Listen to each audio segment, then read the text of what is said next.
Falta de recursos del Ministerio Público afecta lucha anticorrupción, dice Harold Modesto. Hermanos de ex primera dama, reyes del sector eléctrico. Colegio Electoral ratifica elección de Biden como presidente de los Estados Unidos.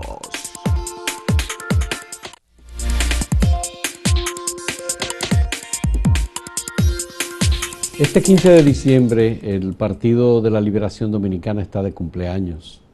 Son 47 años que cumple esa organización.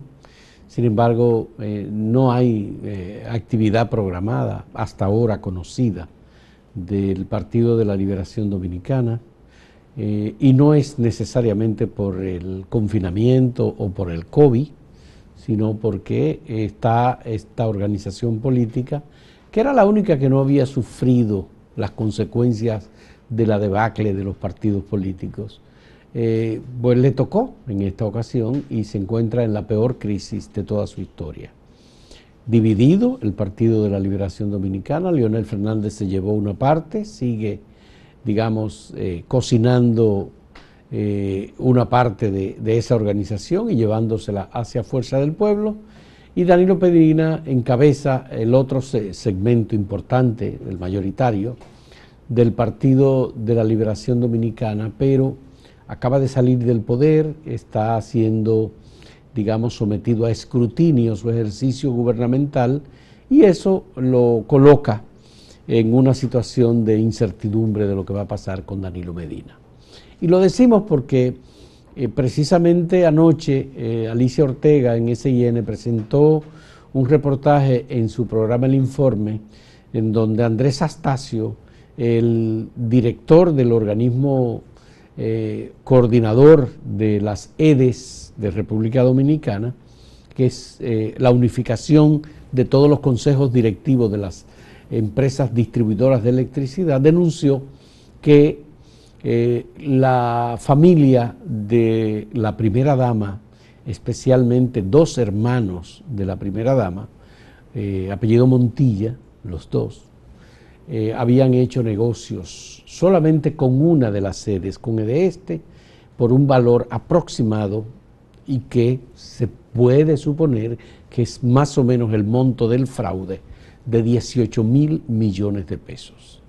Y entonces formaron una red para aprovecharse de la presencia en el Poder Ejecutivo de su cuñado, Danilo Medina, y de la primera dama, por supuesto, para hacer negocios privilegiados. Tenían alrededor de 20 compañías.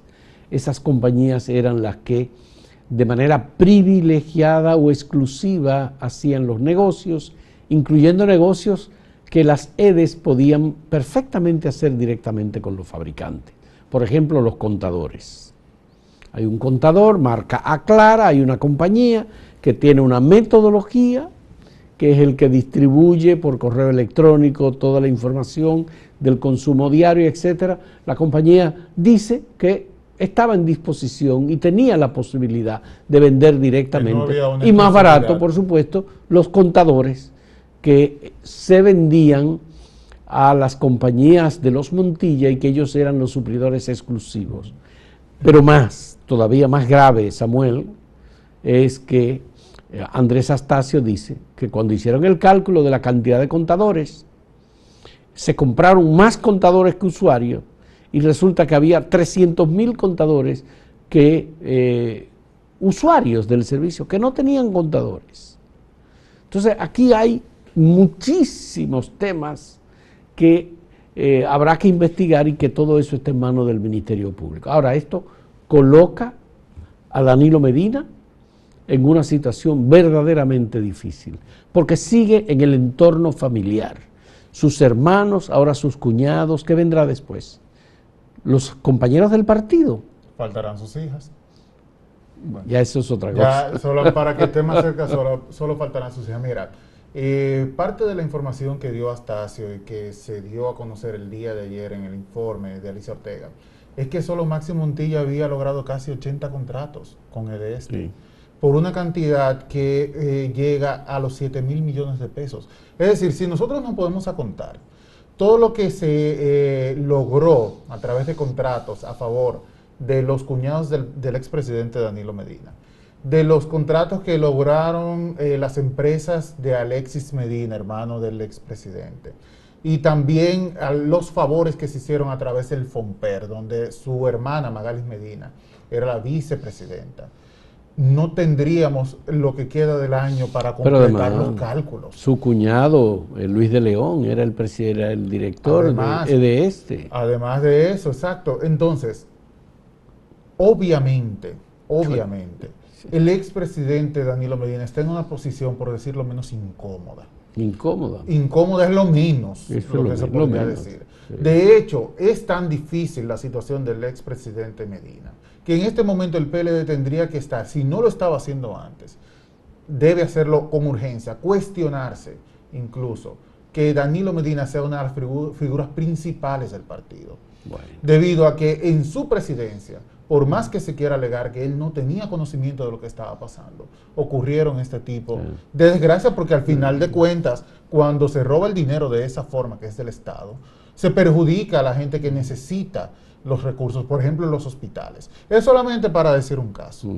Bueno, en el caso del sector eléctrico, Danilo Medina llegó a decir que era un barril sin fondo y que colocar, por ejemplo, el subsidio del sector eléctrico en manos de esas compañías, eso era dinero perdido, botado, pero son miles de millones de dólares los contratos y todo tipo de privilegio que además, apoyándose en tecnicismos, apoyándose de todo, lo vendían. Lo que dice el reporte de Alicia Ortega es que suplían de todo, desde papel. Muy similar a lo que pasaba con las empresas. Bueno, es el mismo guión. Es exactamente el mismo guión. Parece que, aunque eran distintos y tenían compañías diferentes, pero en este caso las compañías eran 5 o 6, eran 20. Sí, y todas participaban en las licitaciones. Claro. Usted tenía que ganar, obviamente. Esto, por supuesto, que necesita de una investigación oficial, porque de lo que estamos hablando es, de una denuncia periodística. Es verdad que el caso del pulpo comenzó con un reportaje periodístico de Nuria Piera, sí, pero obviamente, en este caso el Ministerio Público tiene que hacer, si no lo habría comenzado ya, una investigación, porque estas cosas eran también de conocimiento público. Lo de Maxi Montilla como control del sector eléctrico, en la parte de suplir todos los servicios, o de coordinar o encabezar los comités de licitación. Señores, en el caso de Punta Catalina, el comité de licitación de Punta Catalina estaba encabezado por una persona muy cercana a la primera dama de la República, ¿no? Y hubo 2 personas, Ramón Flores e Isidoro Santana, que se negaron a firmar el acta de asignación de esa obra, que eran miembros del comité de licitación. Posteriormente, Isidoro Santana fue ministro de Economía y Planificación. Pero nadie ha señalado a Isidoro Santana y ellos no han querido nunca dar ninguna explicación, su versión de las razones por las que no quisieron firmar ese contrato. De modo que en estos casos vamos a seguir viendo ahora no ya a los Medina Sánchez, sino a los Montilla como protagonistas de procesos que describen un comportamiento abusivo, un comportamiento irrespetuoso totalmente de las normas institucionales y que se sustentaba en el apoyo del cuñado, que era el presidente de la República. Así es. Evidentemente, porque uno tiene que entender que probablemente sea una debilidad de Danilo Medina, de soportar que sus hermanos, sus cuñados, sus compañeros de partido fueran personas que utilizaran los recursos públicos sin ningún tipo de cuestionamiento. Recuerdo, y es una de las frases que me ha venido más a la mente desde ayer, Danilo Medina, cuando se hablaba de corrupción, decía, ¿cuál corrupción? ¿De qué corrupción me están hablando? Obviamente estaba de por medio la imagen, digamos, de cómo estas personas se estaban aprovechando de su función en las instituciones públicas. Pero además, un presidente también tiene que cuidarse para no designar familiares en las instituciones públicas, por todo lo que ello implica. Mira, la verdad es que este es un caso, como bien señalabas, que es mucho material para el Ministerio Público. Aquí tiene que empezar una investigación profunda. Por la parte periodística, en el caso de Nuria, en el caso de Alicia Ortega, pues ya se hizo el trabajo que nos compete a nosotros como miembros del sector informativo. Ahora le corresponde al Ministerio Público profundizar y determinar si efectivamente hubo actos de corrupción, como señala aparentemente este reportaje. Vamos a pasar a la pregunta que tenemos para ustedes en el día de hoy.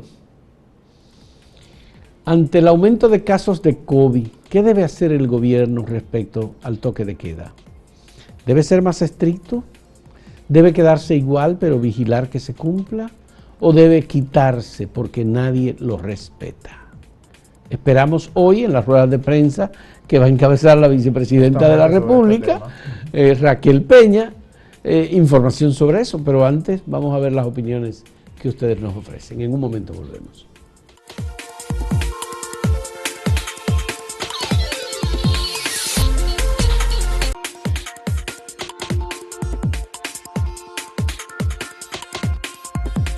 Mira, nosotros no hemos tratado todavía un monstruo que tiene que ver directamente con la administración pasada del expresidente Danilo Medina, y es la construcción de Punta Catalina. Punta Catalina es el proyecto más importante que se hizo durante el gobierno pasado y que fue muy cuestionado debido a que estaba vinculado la construcción a una empresa que admitió el pago de sobornos en América Latina y otros países, incluyendo en Oriente, para que fuera favorecido con proyectos de construcción. Esta obra, que en un inicio se había dicho que costaría $2.000 millones, no se sabe todavía cuánto ha sido el costo, fue revisada por una comisión que nombró el presidente, el Poder Ejecutivo, para determinar si había ocurrido algún tipo de sobrevaluación sobre la obra, y de esa manera pues profundizaron la investigación. La comisión determinó que no hubo ningún tipo de irregularidad en Punta Catalina. Pero no tiene efecto vinculante. No, para nada, no tiene efecto vinculante. La investigación que se hizo, esa comisión, simplemente era por pasar el rato, aparentemente. Bueno, mira, interesante. No era para otra cosa. Hay que decir que algunos de los miembros de esa comisión son personas muy honorables y gente que tiene mucho crédito. Ellos dieron un dictamen y el dictamen fue, bueno, les recomendamos al gobierno que no pague un centavo más por Punta Catalina. Pero el gobierno luego de eso pagó cerca de $500 millones más. Así es. Con un acuerdo por un arbitraje que se dio en la ciudad de Nueva York. Por lo menos ahí hay 495 millones de dólares o 395 millones de dólares que se acordó pagarle como parte del arbitraje. Sí. Pero te decía que Celso Marrancini, que fue miembro de esa comisión, es ahora el coordinador de una comisión designada por el presidente Luis Abinader para la parte del sector eléctrico, el gabinete eléctrico. Esa es una cosa. La otra es que fue miembro de esa comisión Pepín Corripio, y fue miembro de esa comisión Servio Tulio Castaño.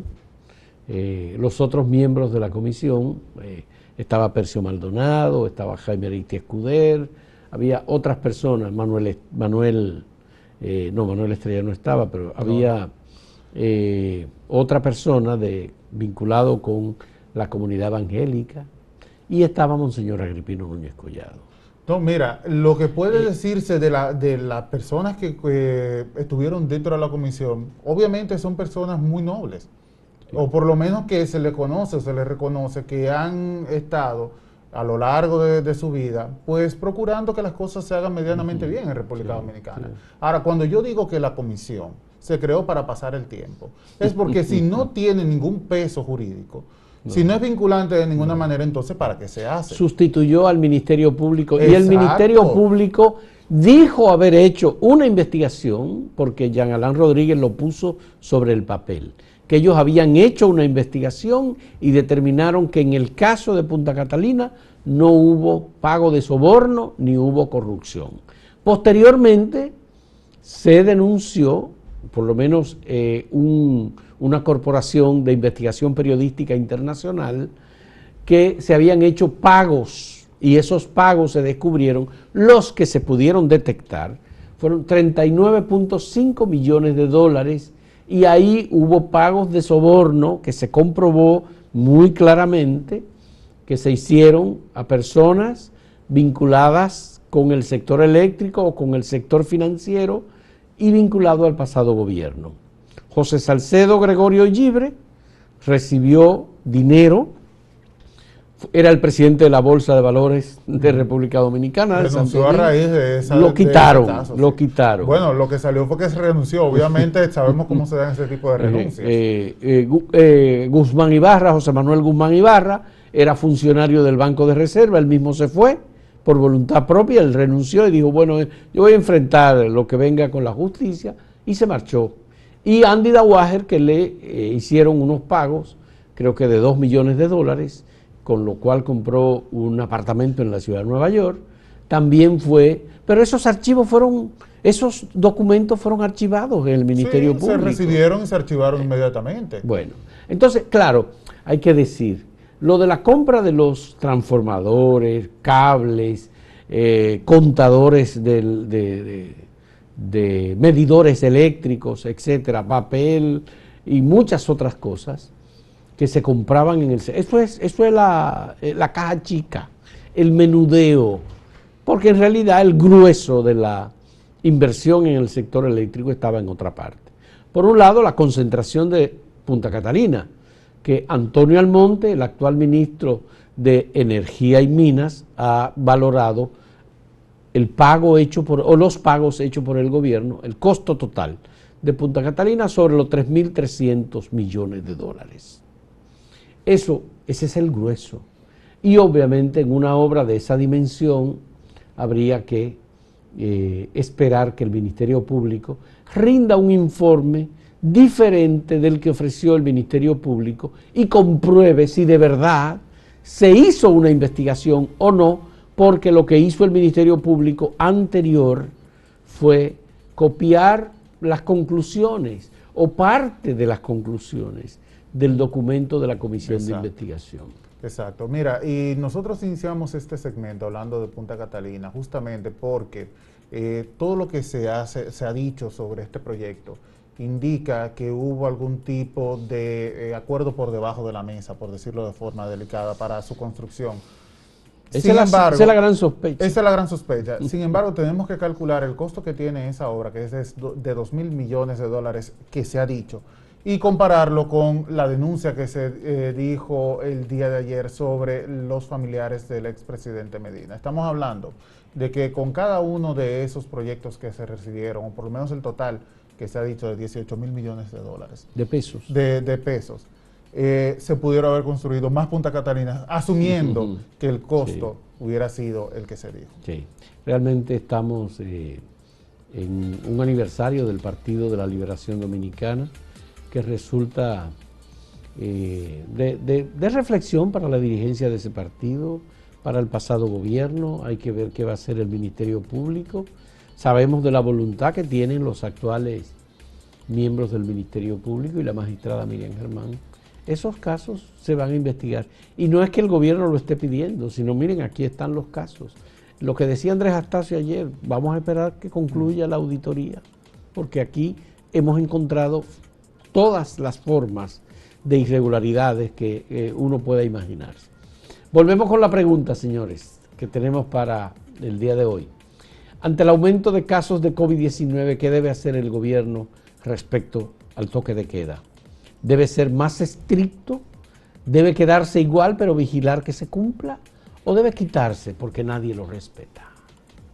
En un momento volvemos.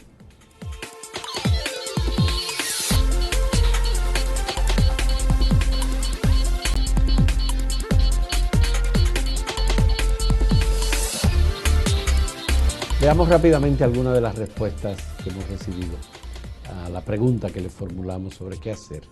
Bueno, aquí tenemos a la pregunta el 68.9, 89%. Eso es casi 69%. se debe ser más estricto. Y luego el 20% debe quedarse igual, pero vigilar que se cumpla. Y un 11% entiende que debe quitarse porque nadie lo respeta. Eso es un resumen de Twitter, pues. Sí. Ese te da una idea de qué está pensando la población respecto al COVID y que necesita, obviamente, que esto es de YouTube. Sí, de YouTube dice ante la misma pregunta, ¿qué debe ser más estricto? Un 71%, que debe quedarse igual, pero vigilar que se cumpla un 17%, y debe quitarse porque nadie lo respeta un 12%. La gente está de acuerdo en que sea más estricto el toque. No, lo que se teme es que ocurra un aumento de los casos de COVID con motivo de la fiesta de Navidad. Es una tradición, la gente no va a dejar de reunirse, hay recomendación de que no nos reunamos, etcétera. Claro. Adrián Isabel dice, deberían quitarlo. Simple y directo, deberían quitarlo. No debe quitarse el toque de queda, obviamente. Dice Al Trujillo, dejen que esos alcohólicos se mueran. Es increíble que la gente adulta haya que ponerles reglas cuando es su propio bien, por su propio bien. Si prefieren morir en vez de cuidarse en casa, bueno. Déjenlos morir. No. Eso tampoco es la respuesta. Lo que hay que hacer es cuidar a la gente. La gente hay que ayudarla a cuidarse, lamentablemente. Ese es el deber, desafortunadamente, del gobierno muchas veces. Muchas gracias por la compañía. Le dejamos con nuestro compañero Máximo Laureano, que tiene informaciones importantes sobre lo que ocurre en Santiago y en la región del Cibao. Adelante, Máximo. Gracias, saludos. Conectamos con el tema de la Policía Nacional en la sede de la Dirección Regional Cibao Central en Santiago de los Caballeros.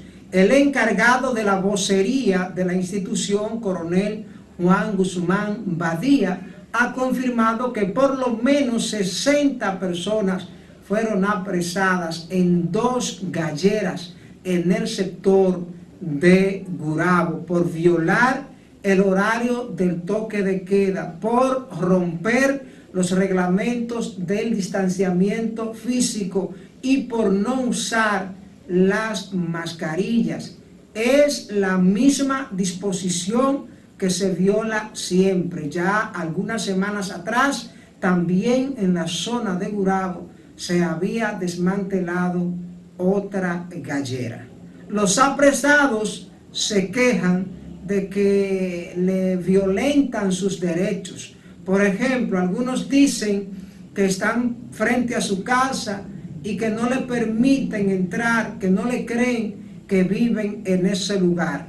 Otros dicen que tienen permiso para trabajar, para tener un delivery, pero que la policía no los escucha y se los lleva. A propósito de la policía, hace algunas semanas se anunció el reforzamiento del patrullaje en la parte céntrica de Santiago, sobre todo en el centro histórico. Ocurre que en la calle Benito Monción, en ese tramo entre la calle Restauración y Máximo Gómez, operan varios negocios en la zona conocida como el Boulevard de los Artistas, pues allí no hay patrullaje ninguno. Los dueños de negocios han estado denunciando que en días recientes, por lo menos, allí se han registrado unos 5 robos en esos negocios. Ellos se quejan de que el patrullaje que se anunció para el centro histórico de Santiago no llega para esa zona del Boulevard de los Artistas, donde como se cierran los negocios más temprano, pues obvio que permanece más tiempo ese espacio sin la seguridad, sin que la gente camine por allí. Están llamando a la policía a que le ponga atención a esta zona. El ministro de Agricultura estuvo en San Francisco de Macorís, donde anunció algunos incentivos para los productores de cacao. Veamos. Que es una de las cosas más importantes para crear los volúmenes y poder. Entonces, ustedes están interesados también en las certificaciones que la han logrado.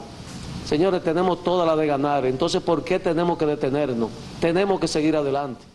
Distante pero pendiente, actualidad y objetividad desde Santiago y la región del Cibao. Siga la programación de Acento TV.